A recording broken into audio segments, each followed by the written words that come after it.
Salam semuanya, pertama-tama terimalah salam Buddhis dari saya, Namo Sangya, Adi Budaya, Namo Buddhaya. Jadi pertama-tama perkenalkan dulu, nama saya Edison dengan NPM 2151084 dan saya berasal dari kelas 1 BUMM.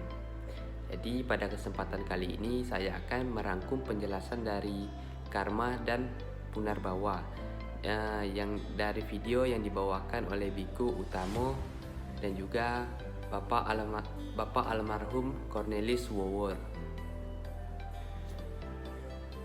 Nah, jadi karma itu berasal dari kata kar yang berarti perbuatan, yang berasal dari bahasa Sanskerta, dan karma itu berasal dari bahasa Pali.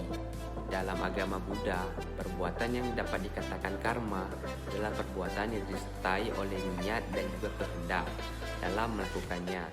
Jadi apabila suatu perbuatan yang tidak disertai oleh niat atau kehendak, maka perbuatan itu tidak dapat diklasifikasikan ke dalam karma.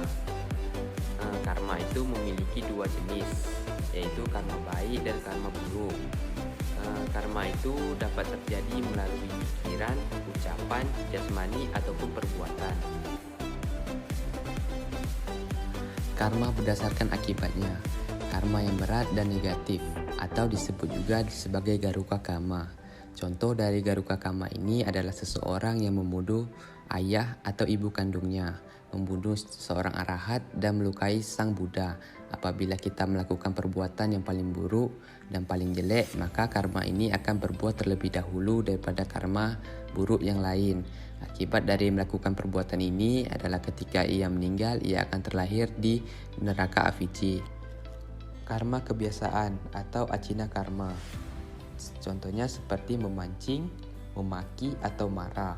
Jika seseorang tidak melakukan garuka karma ketika ia meninggal, maka karma kebiasaan inilah yang akan berbuah. Karma yang dibuat menjelang kita mati atau asana karma. Umumnya semuanya berasal dari pikiran kita. Apabila pikiran kita kosong atau tidak ada tujuan, oleh karena itu Sang Buddha mengajarkan kita untuk membiasakan diri mengontrol pikiran dengan bermeditasi agar pikiran diarahkan ke hal yang positif. Karma yang dilakukan sepintas lalu atau katata karma. Contohnya seperti mencuri pada saat kita masih kecil. Yang selanjutnya itu ialah karma berdasarkan waktu. Itu karma yang dilakukan di kehidupan sekarang dan akan berbuah pada kehidupan sekarang juga, atau dita dhamma wedaniya karma, atau karma yang berbuah dengan cepat. Karma yang dilakukan di kehidupan sekarang namun tidak berbuah sampai mati, maka akan berbuah di kehidupan selanjutnya, atau upaja wedaniya karma. Dan yang selanjutnya itu karma yang dilakukan di kehidupan sekarang dan akan berbuah beberapa kali di kehidupan berikutnya, atau aparapara wedaniya karma. Karma yang tidak berbuah atau tidak berefek atau ahosi karma. Karma ini berlaku bagi para arahat, para Buddha, dan sama Sang Buddha. Jika mereka meninggal dunia atau parinibbana, maka karma tidak akan dapat mengejar mereka lagi, meskipun mereka telah banyak melakukan perbuatan buruk. Jika ia meninggal sebagai arahat atau Buddha dan mereka tidak ada kelahiran kembali lagi, maka karma tersebut akan hilang dengan sendirinya. Contohnya pada cerita Angulimala. Namun ini tidak akan berlaku lagi apabila ia membunuh orang tuanya. Karma tersebut akan tetap berbuah. Nah, yang selanjutnya itu ialah karma berdasarkan fungsi. Pertama itu ialah janaka karma, yaitu karma yang menyebabkan timbulnya syarat untuk terlahir kembali suatu makhluk. Karma ini menimbulkan batin dan jasmani. Kedua itu upatambaka karma, yaitu karma mendukung fungsi karma yang melahirkan atau dari janaka karma. Ketiga itu upapilaka karma, yaitu karma yang menekan, mengolah, menyelaraskan satu akibat dari satu sebab. Dan yang keempat itu adalah upagataka karma, yaitu karma yang memotong atau menghancurkan kekuatan akibat dari satu sebab yang telah terjadi dan sebaliknya menyuburkan karma baru. Segala sesuatu yang dilakukan berdasarkan niat akan menimbulkan karma, seperti yang tertuang dalam Dharma Pada 1 dan 2. Pikiran adalah pelopor, sehingga semua yang kita lakukan, semua yang kita ucapkan berasal dari pikiran. Jadi, kita harus mengembangkan pikiran yang positif setiap saat.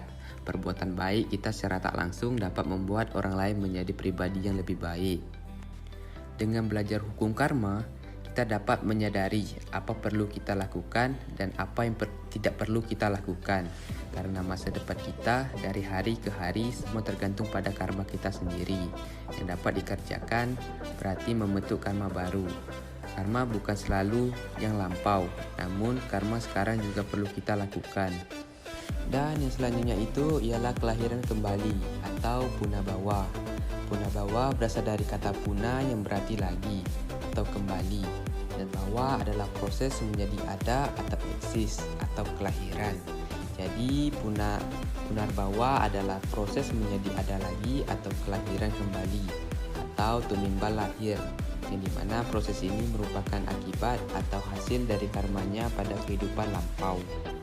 Nah, jadi berkaitan dengan karma itu ialah apa yang kita perbuat, dan itulah yang akan kita petik dari hasil yang kita perbuat tersebut. Jadi agar kita terlahir di alam yang lebih bahagia, kita tuh harus banyak menanam perbuatan baik di dalam diri kita sendiri, dan kita harus hidup dengan bahagia juga. Demikianlah video saya mengenai karma dan punarbawa. Semoga bermanfaat, dan saya ucapkan terima kasih bagi teman-teman yang telah menonton video saya ini. Saya tutup dengan kata terima kasih dan namo buddhaya.